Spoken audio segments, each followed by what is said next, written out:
Okay, so we start.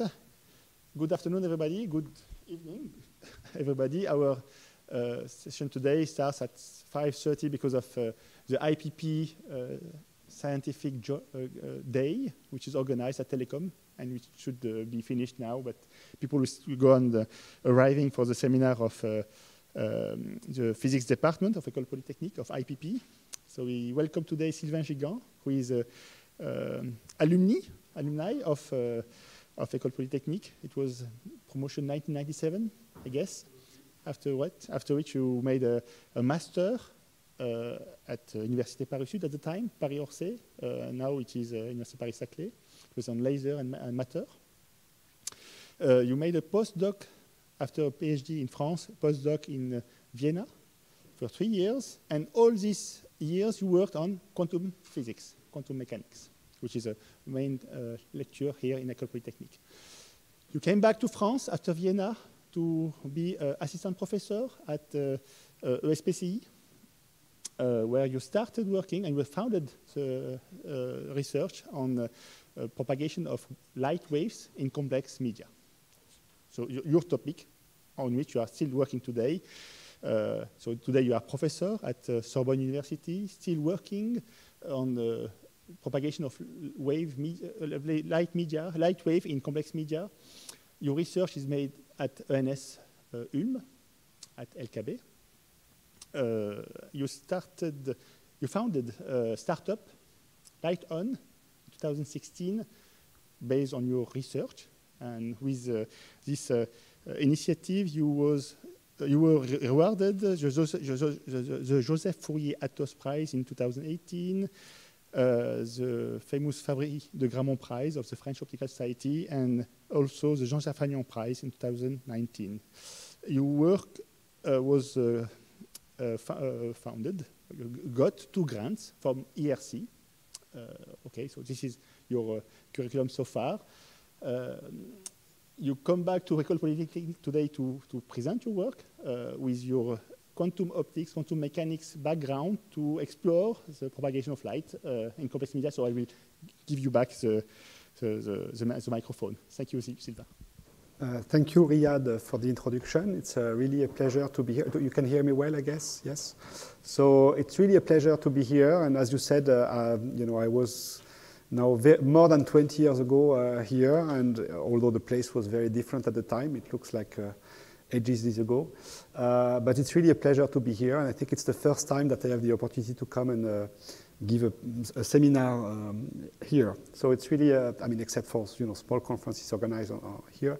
But so I'm really glad, and I really thanks the organizer for the invitation.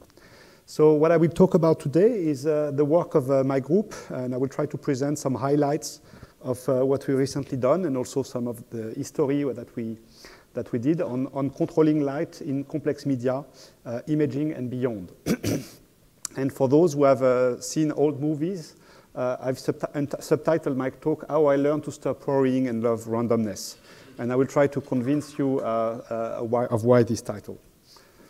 Okay, so first I need to acknowledge, and I really want to acknowledge the teamwork that is behind everything I'm presenting today. So this is the team as it was actually right before the pandemic, but the list of people is correct, and it's really a bunch of really, really talented and great people, PhD students, postdocs, and there are 2 permanent researchers, so myself and Hilton Barbosa Diaguiar, who was recently hired as a CNRS researcher. So we have also a lot of alumni and former PhD students, some of them with permanent position today, and also quite a lot of collaboration in France and abroad. So I also want to really state our purpose goal in the group, which is to understand and exploit the complexity of light propagation in complex media. And both terms are important, understand and exploit. So first I want to describe a little bit what I will talk about today. And this is an example that you can see if you try to see, take a picture of a plane, and there is basically a jet engine that is blowing some hot air this direction. And when you take a picture of this plane, instead of getting a sharp image, you get a blurred image. And the reason is because if you have a point source on this plane that should give you a sharp spot on your camera, it is actually perturbed by the propagation through the hot air and the turbulence, and you get basically something like this, which is very blurry. Okay, so another example that I want to show you is the eye, which is a really good instrument, actually. And what I want to show you is that the eye is actually a very good optical instrument. So in daylight, it's almost a perfect diffraction-limited instrument. So when your pupil is closed, okay, this is the diffraction spot. Should be a few microns at the back of on your retina. Okay, and this is exactly what you get. So this would be the perfect if your eye was perfect, and this is what you actually have at the bottom of your at the back of your eyes. And now, if you go to in nighttime, the light goes down, and your pupil open in order to let more light in. And when you do that, what you should have is actually some smaller and smaller spots because your eye is opening. So you kind of have a larger aperture. So you should increase in resolution. But what happens is your eyes is really perfect in daylight, but when you go down in light and the eye open, you can see that it gets actually worse and worse. And why so? Also because the wavefront is actually perturbated. The lens is not perfect. Your pupil is not perfect. And you get a worse resolution. Okay, so the solution to both this problem is known, and there is a technical solution which is called adaptive optics. And in this movie, it illustrates how it works. So you basically, let me go back for a second. So you basically have a wavefront that is coming, that is perturbated by some device.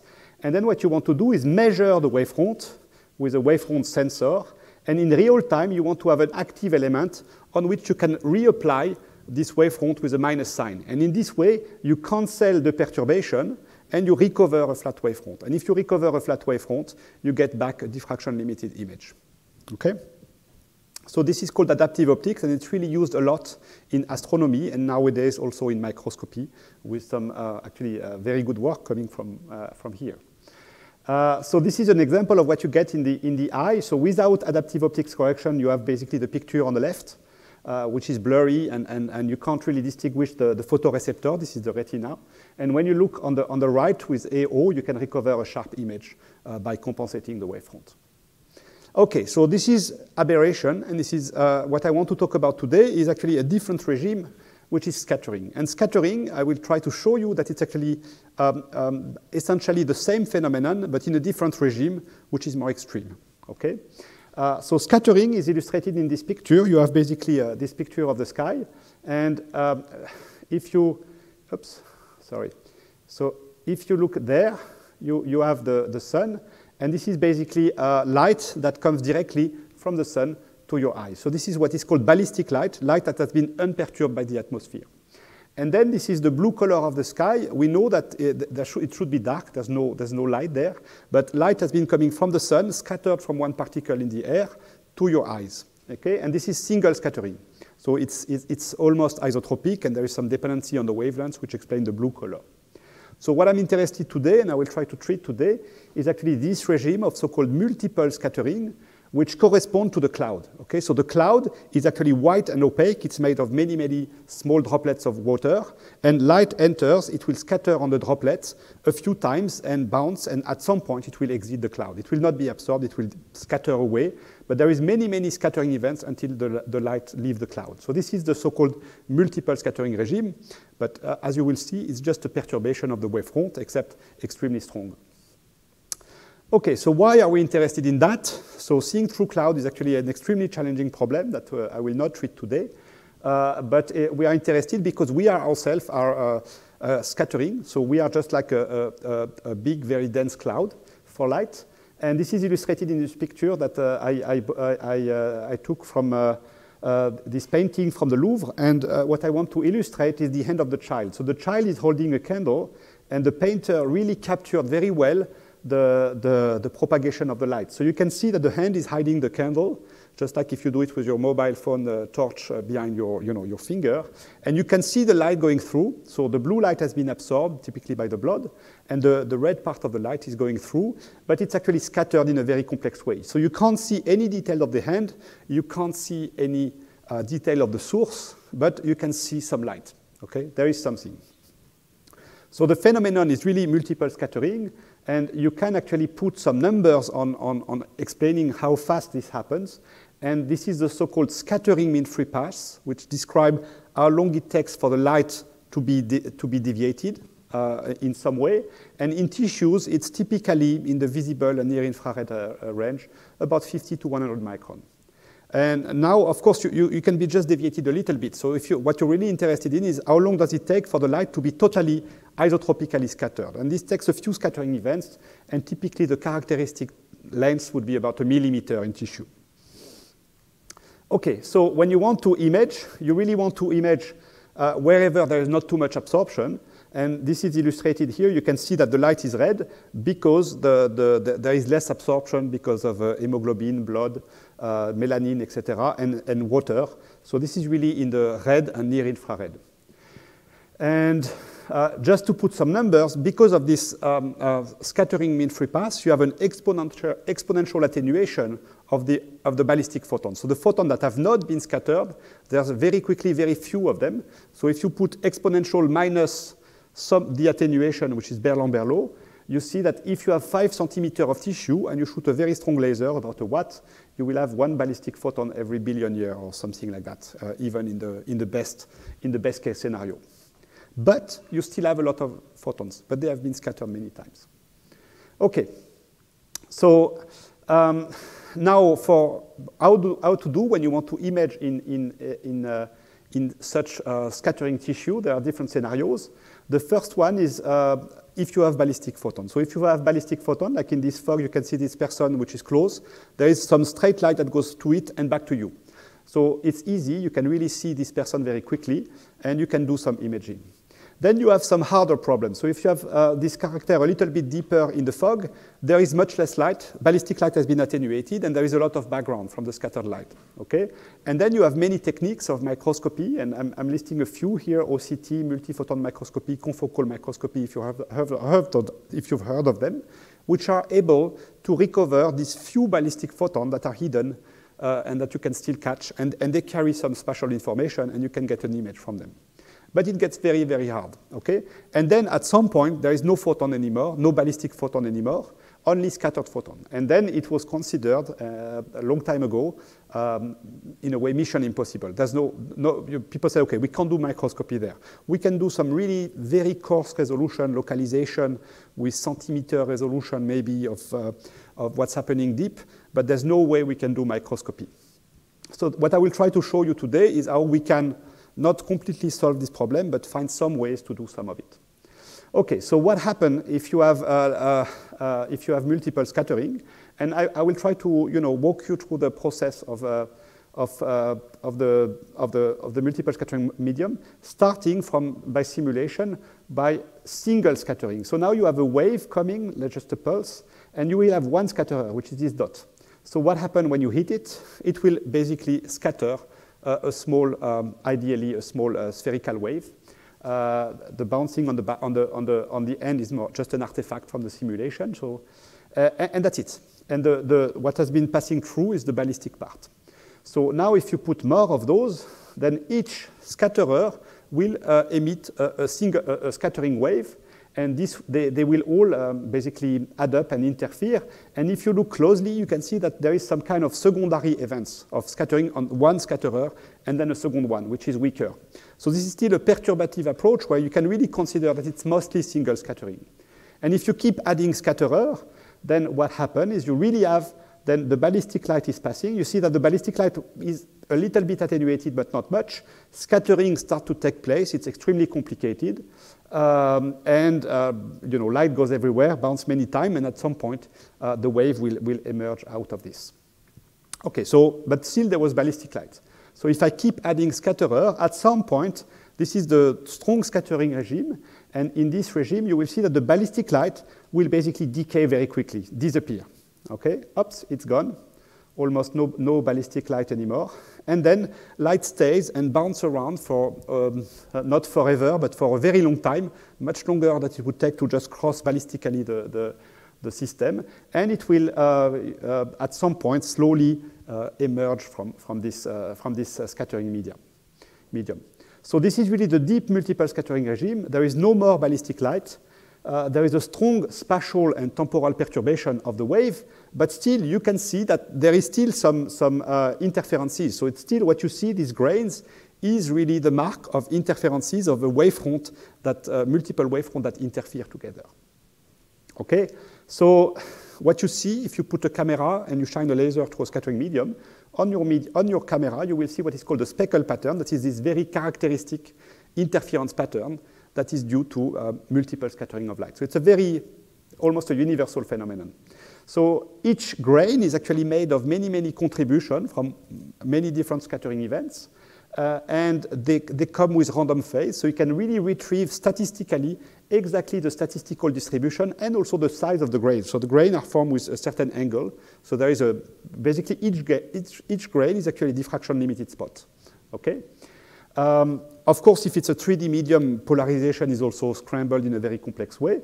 But still, in every point, you have a well-defined intensity, phase, and polarization state. Okay. And this is just a monochromatic picture, but you could see that there is some dispersion. So the speckle is actually very much wavelength dependent. So if you change just a little bit the wavelengths, the speckle will change, and it depends on how long the light stays confined, how long is the path for the interference to happen.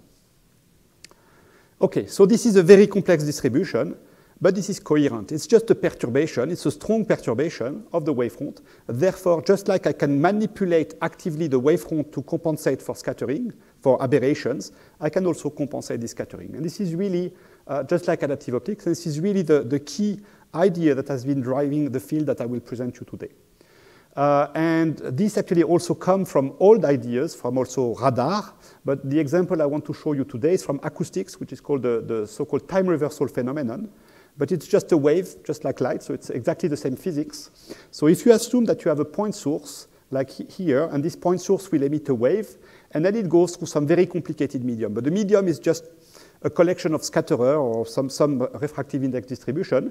This remains a linear process, and there is reversibility of wave equation. So what you will measure, if you put some detector, some acoustic sensor, so this is acoustic experiment, you will record some kind of long coda of the reverberation of the wave.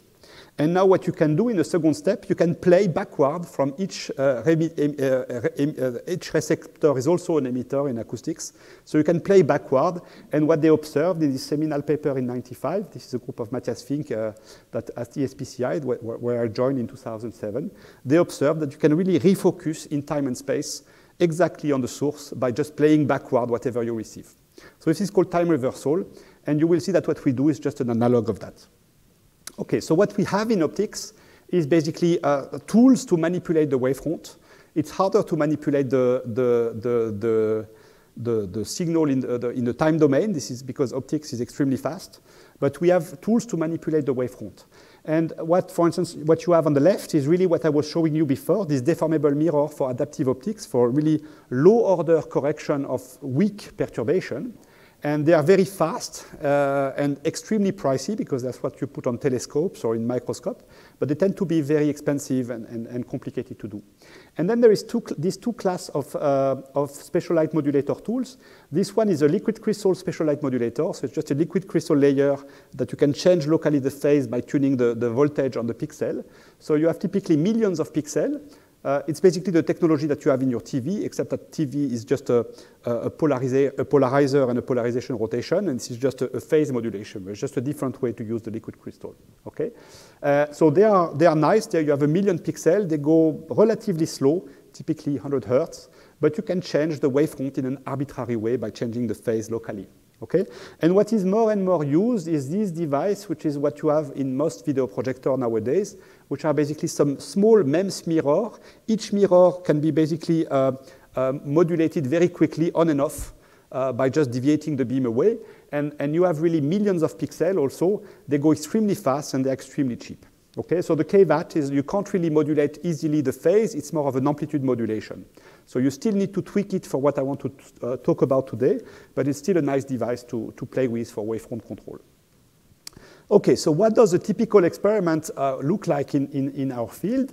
So this is a picture of our experiment about 6, 7, 8 years ago. You have a laser. The laser shines on the wavefront modulator, some device to control the wavefront. And then you go through a sample, and this sample, you have to think of it as an ideal sample for multiple scattering, but it's a very simple object. It's just a layer of white paint, some white paint on a glass slide. And that you can think of it as a frozen cloud, okay? So it's just a cloud that you froze and multiply scattering on your slab, okay? And on the back, you put a camera or a single detector. And I really need to explain this absolutely fascinating paper that came out in 2007 from a group in the Netherlands, from Velkop and Mosk. And they showed something amazing. So what they showed is that if you have a wavefront, a plane wave that hits a scattering medium, you get a speckle pattern. But what they did is they put a small detector and then iteratively feed the result back to the special light modulator. So they try to optimize the wavefront to maximize the intensity on the detector. And what they found was something absolutely stunning, that they could actually get an extremely strong focus at the position of the detector, which is, so the system is extremely strongly scattering, and you get a diffraction limited spot. So how does it work? It works in the following way. What you do is you try to monitor the intensity in the center, and initially the wavefront is just many contributions from every pixel that add up with random phase at the position of interest. But when you play with the phase of every pixel, what you can do is you can put all this contribution slowly, iteratively in phase. So you can make this random interference constructive, okay? So slowly, you're kind of unrolling your interference so that it becomes very strongly constructive. And at the end, you basically end up with a diffraction spot, very small, at the position of your detector. So this was an extremely, I think, important paper in the field, and beyond, it really made a big impact by showing that you could recover this, the diffraction limit ability of light beyond through a scattering medium. So I'm jumping almost 10 years forward and showing you something that we did much more recently by using a very fast modulator. So if we can do it extremely fast, and this actually illustrates a big problem of this, while you do it, the system shouldn't move, okay? So if the system is moving and biological tissue are moving, you want to do this process extremely fast. And this is what we did in this paper. And we have this here, a dynamic medium. So it's basically, it was like two-spaced. So it was just, but the particles are moving. So the speckle is changing in time very quickly because the scatterers are moving.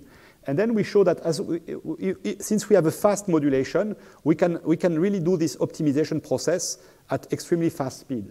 So in real time, we can actually maintain and get a focus through the system and keep it there as long as we keep the optimization running. Okay? As soon as we stop, the medium moves, the wavefront is not the right one anymore, and the focus disappears very quickly.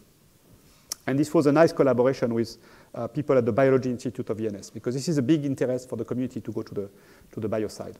So can we do better than optimization? This is what we try to do when I started my position more than 10 years ago. And our approach came to be the so-called transmission matrix approach. And it goes back to looking at the setup in a different way. So you have an array of pixels, which are basically input modes, and then you go through some complicated medium that is linear, okay? And you have a set of detectors, okay? So what you have, you can link with a linear relation the input to the output pixel for the field. So there is a matrix that is linking this input to the output modes. And what we did about 10 years ago is showing how we can measure this matrix. So we are given a scattering medium, and we are able to learn this input-output relation of this medium.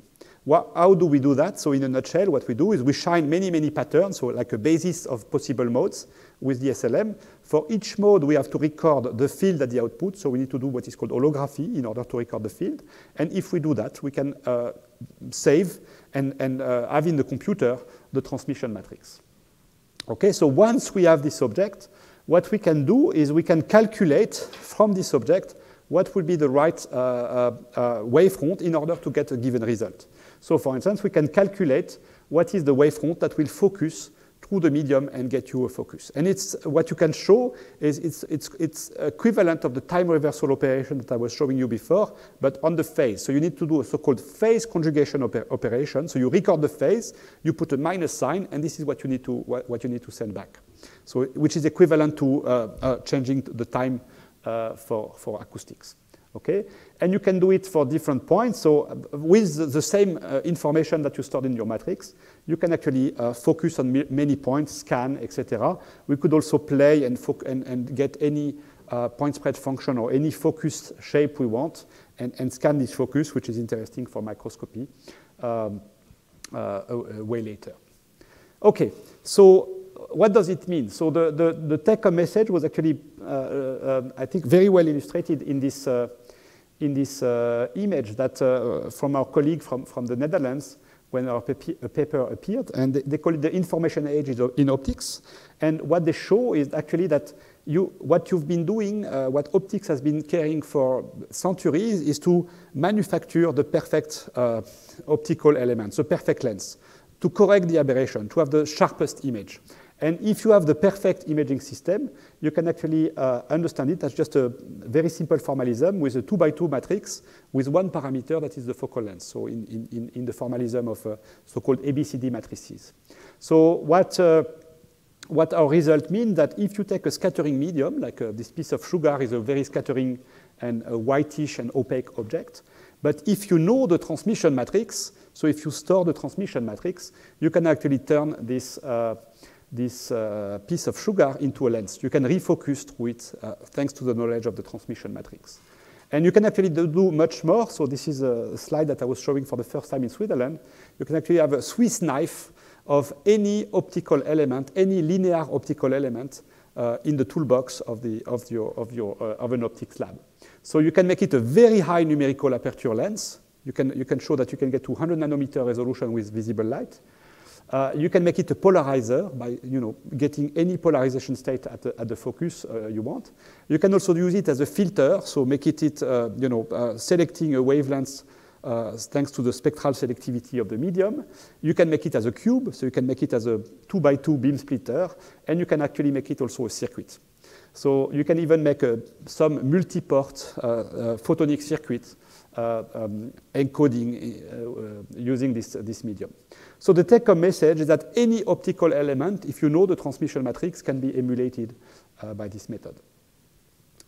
Okay. Okay, so let me just conclude on this part, on the imaging part, and I will show you what we did more recently. So the conclusion so far is that tissues are complex, but this complexity can be exploited. It's not the end of the day. It's not the end of the game. You can shape and undo or cancel scattering with many ways, transmission matrix, optimization, other operation like phase conjugation.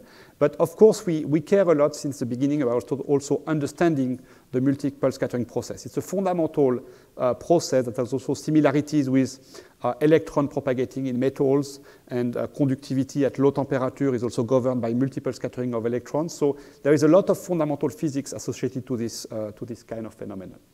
So if you want to go inside, and this is really an ongoing effort by the community, there are many challenges left. You need to fight scattering, you need to have good algorithm, you need to fight really low signal and speed. I think the good point is there's no competition in the sense that this is the only way to get diffraction limited optical imaging at depths. You need to use scattered light because there's no other photons. Okay, so will it be tomorrow in every microscopy lab? I hope I can say so, but not really. This is just really physicist baby steps, but there are really a lot of effort in the community to get there. Okay, so now let me change gear and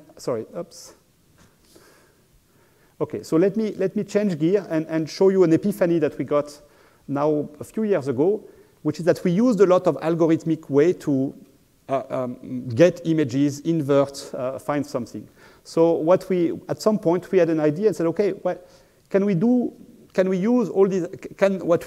Does what we do can be used for signal processing? So can we compute or can we do something with this. And I think this really also illustrates the fact that this was really a very interdisciplinary work. So we started to play with people from signal processing, from what was the birth of machine learning at the time, but also statistical physics, and it was really a very collaborative effort between experimentalists and more theoretician people.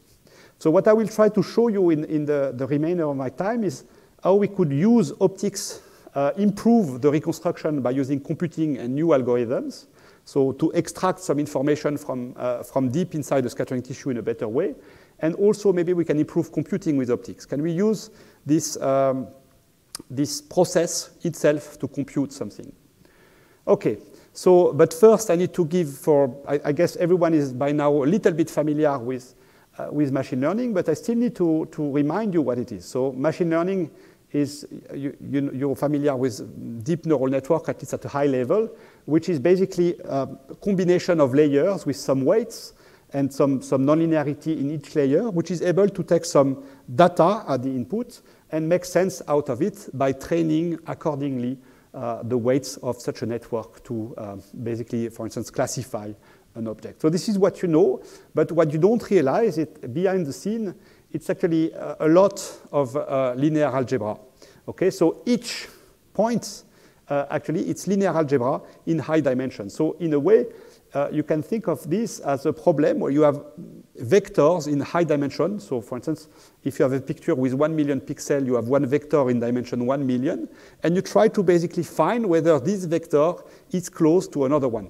Okay, so now every blue triangle would be a dog, every red dot would be the image of a cat. This is just a 2D representation of a very high dimensional problem, and you try to find the boundary. What the neural network does is try to find the boundary between the dogs and the cat. And of course, there is some kind of boundary that you can draw by hand to help you. But in principle, things are much more complicated. So sometimes you have things that are very much difficult to decide whether it's a cat or a dog. So there's a gray area in the middle.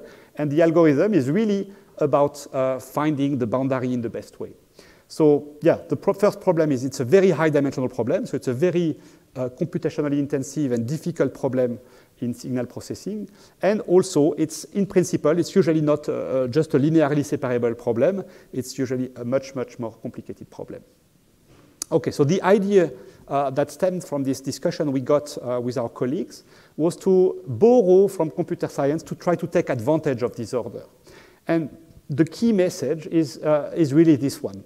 So there is some lessons to take that from signal processing and information theory, and this one is that randomness can sometimes be extremely optimal to extract some information. It's very counterintuitive, but it's actually true. And it means that sometimes to analyze data and extract some information, you need to basically, it can be very useful to counterintuitively use a big random matrix to project in some way to treat the data in a simpler way. And the propagation of light through a disordered medium, you can show that it's actually equivalent to a multiplication by a random matrix. Okay? So we just put the two concepts together and try to show that what we could do optically was this so-called random projection that were used in signal processing for various tasks. Okay? So for some of you who heard, compressive sensing is a way to use this random matrix or random projection. There is also some randomized linear algebra where you really want to, for instance, extract very quickly some properties like a first singular vector of a huge matrix in an approximate way. And of course, machine learning, so sometimes use this random matrix multiplication. So I want to show you two examples of this random projection. The first one on the left is so-called random projection. So it's about the fact that if you take basically objects like data points, like vectors in high dimensional space, what you can do is you can basically start from dimension 1 million and rotate and change the space by multiplying by a random matrix that would basically, for instance, shrink the dimension randomly to a lower dimensional space. So you go from dimension 1 million to dimension 1,000. Okay? And what has been shown is that if you do it with random matrix, you actually conserve distances and norms between those vectors. So they remain, the classification problem remains the same. So this so-called dimensional reduction, you can think PCA is a specific example of dimensional reduction. So this is another one. But this is, it conserves distances and norms, so you can use dimensional reduction to do some classification. Another one, which is also nice, is a so-called kernel trick. So this is the opposite trick. So now you have some problem that you want to solve, but the problem is very complicated. It's non-linearly separable, so it's very hard to find a solution. What you can do is explode the problem randomly in a higher dimension by multiplying by a random matrix that is now rectangular but in the other direction. And when you do that, in this new space, the problem becomes magically almost linearly separable because you are in this you can draw an hyperplane more easily between those data sets. Okay, and random has been shown to be a good solution. It's data independent. It has some nice property. And I just want to point out that these papers are, signal processing is a big field, but these are well-cited papers. So it's not the mainstream of signal processing, but it's actually used and known and also known to be very efficient. And for all of this, I think this is also the magic. You don't need to know the matrix. So you only need to know that it's random, but you don't need to explicitly know the matrix. And this is why it is so nice, as you will see, to do it optically, because we can have a huge matrix that we don't want to know. Okay, so this is what led to our optical computing, how optical computing work. And I just want to show you, to flash you, just a simple result, the first result that we got. So we could use basically a DMD, and on the DMD, we encode images. We send images. So this is, for instance, the NIST database. This is a very common database for classification, testing classification algorithms. And each number is displayed one at a time, and then the wavefront goes through the medium and gives you a speckle. And what we could show in this case is instead of classifying on the initial images, we classify the speckle. Okay? And you can think of this as just a one-layer neural network with random weights on which at the output you do a simple linear regression on the output. So then you do a simple linear regression, and we could show that we could really classify with the same accuracy as if we were with the initial data set by just using the speckle instead of the original images. So this was not a huge speed up. It was actually not a speed up because we were in small dimension, but it was actually a nice thing. So why is it interesting? So this is really this so-called kernel trick method that I was explaining before. So why is it interesting and why we got excited about it? Because the matrix that we can generate optically are super large. So if we have a millimeter cube of scattering medium, it holds millions of optical modes because millions of diffraction spots. So the size of the matrix that we effectively have optically is typically millions times a million. Okay? So if you want to do it in a computer, you would need terabytes of memory. And you have also millions of pixels on your cameras easily, and millions of pixels on your SLM easily. Okay? And it's super fast, I don't know, but relatively fast. So you can go typically at kilohertz if you want to do that. So if you put these two numbers together, you end up with making this random matrix multiplication at about 10 to the 15 operations per second. So by operation, I mean multiplication and addition that you do when you do a matrix multiplication. So the equivalent number of operation is actually huge. It's the equivalent of a supercomputer. And it's also, you don't need any memory. So the memory is actually the medium itself. You don't need to generate these random numbers, store them somewhere, bring them to the CPU, and so on and so forth. So you can do it in an analog way. Okay? And this is what led us actually to creating the startup Lighton that I was mentioning, that you were mentioning.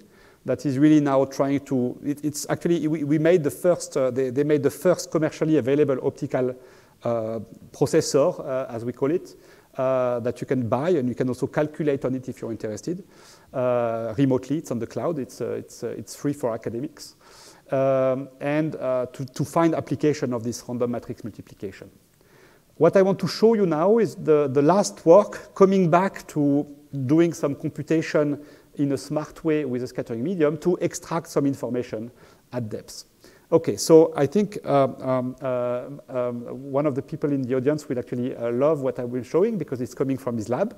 It's just to illustrate that I'm going back to fluorescence imaging. And fluorescence imaging is actually a very specific example of fluorescence imaging, but it really illustrates that fluorescence imaging is still today the workhorse of biomedical imaging. Even though there are much more advanced techniques, this is still a very effective and important contrast in biomedical imaging. And not just fluorescence, but also fluorescence for functional imaging. So it's not just about seeing the structure, but also to seeing, for instance, the activity of a biological system. And in particular, this is an example. Here you have a zebrafish that is basically a small transparent animal. And you can actually see every neuron. When a neuron activates, you can see some fluorescent light. And if you have a good imaging technique, you can follow in real time all the neurons as they activate and speak to each other. Okay? So it's a fascinating field, and it's a very active field, and it's really leverage on fluorescence. Okay? And this is called essentially optogenetics. Okay. Yeah. So what can you do if you want to do some imaging, wide field imaging, of some activity of neurons? So I was showing you a transparent object, so it's easy, a zebrafish. But if you go to the mouse has a very thick brain. It's very opaque. So what you can do is you can look with wide field at the activity from the neurons that are very close to the surface. So the neuron close to the surface, you can actually see them. They will be slightly blurred maybe, but you can still see them, and you can actually look at the activity more or less directly. And if they are a little bit deep, you can still kind of manage to demix and detect some overlap between them and kind of know what you're doing and record the activity. For instance, the so-called light field microscopy, for instance, that allows to do that, among other methods. But what happens if the neurons are very deep? So the neurons are 1 millimeter deep, so maybe you can catch them with some nonlinear microscopy technique, but not always. And fluorescence is still much simpler. So what can you do in this regime? Light is scattered. So what you will see is you will see some basically some very extended and low contrast speckle. Okay, low contrast because fluorescence is actually incoherent. So it's actually the contrast is extremely low, but still, as you can see, there will be a little bit of contrast. So the activity from the neurons will mean that you will see some very weak speckle that will fluctuate in a very complicated way. Can we still recover information on the source? And what we try to do is just try to retrieve the temporal activity. So this is really about extracting this information anyway. And this was the dream. You know, when you target a good journal, then you sometimes submit a nice and nice-looking cover to convince the editor to put it on the cover of his magazine. So this is what we submitted. We didn't get to the cover with this, but it really illustrates that you want to collect these photons that are scattered and try to, with an algorithm, get back the activity of the neurons optically. So the insight to get there was actually that information is not lost. It's mixed. Okay, it has been mixed by the medium, but it's not lost. So somehow maybe we can retrieve it. So the key, if you want to formalize a little bit what you record on a video, you will record this slowly changing speckle that kind of blink but are very weak, and you can see it as a sum. There is some transmission matrix which determines the propagation there of some point source times some temporal activity. So you can actually formalize this as a sum of many sources that are blinking and adding incoherently on your detector. Okay, and the key thing is you don't want to shape, you don't want to know the matrix, you just want to demix. Okay, and to recover the temporal activity. So this is the experiment that we mounted to do it, and it's really a very gifted postdoc that did this work over almost 3 years to make it work completely. But it was worth anyway. So we basically shine on a modulator some light, some blue light, and this blue light excites some beads. So these beads are basically our neurons. So it's a synthetic experiment where we have neurons, where we simulate, with neurons, we simulate beads, and we can excite them so that they behave as neurons, okay? So we can encode and simulate the activity of some of these neurons, and then the light goes through the skull of a mouse. So this is really shown here. The skull is relatively thick, and it's actually quite scattering, so it's really scattered in a very complicated way. And this is what you actually record on the camera. You will record this very weak and low contrasted speckle. So the question is, can you get the activity? And what we found was, yes, you can actually retrieve what is the speckle from every bead, and you will see in a minute how. So how did we do this? Well, we used, again, some understanding of the propagation, and we used an algorithm called non-negative matrix factorization. So the idea is that you have a big camera movie, which is basically many pixels and time. So it's like a 2D matrix that is space and time, okay?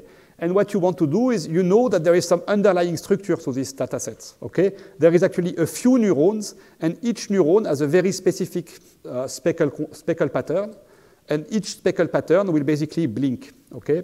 So what you want to do is basically factorize this as a product of one very thin matrix, and which is the spatial footprint of every neuron, and one temporal activity, that is the temporal activity of the neuron. And the algorithm is great because it actually used the fact that these two quantities are positive. It's an intensity image, it's positive, and a temporal activity that is positive. So the algorithm is able to very quickly, even if there is a lot of noise, extract these two matrices. You can actually find the number of neurons, even if you don't know, you can estimate this number easily.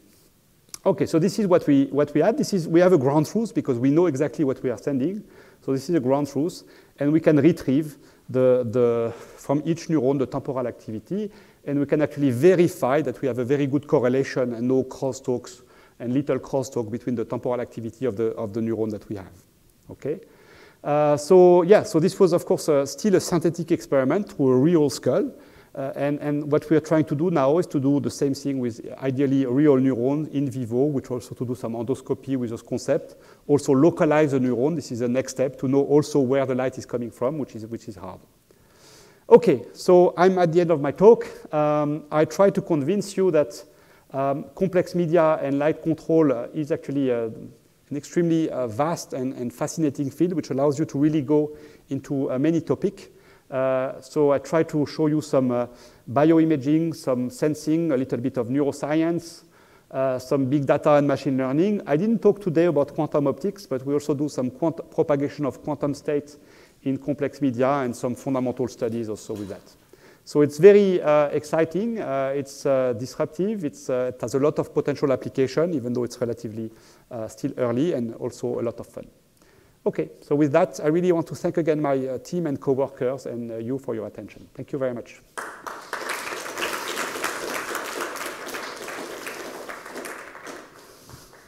Thank you, Sylvain.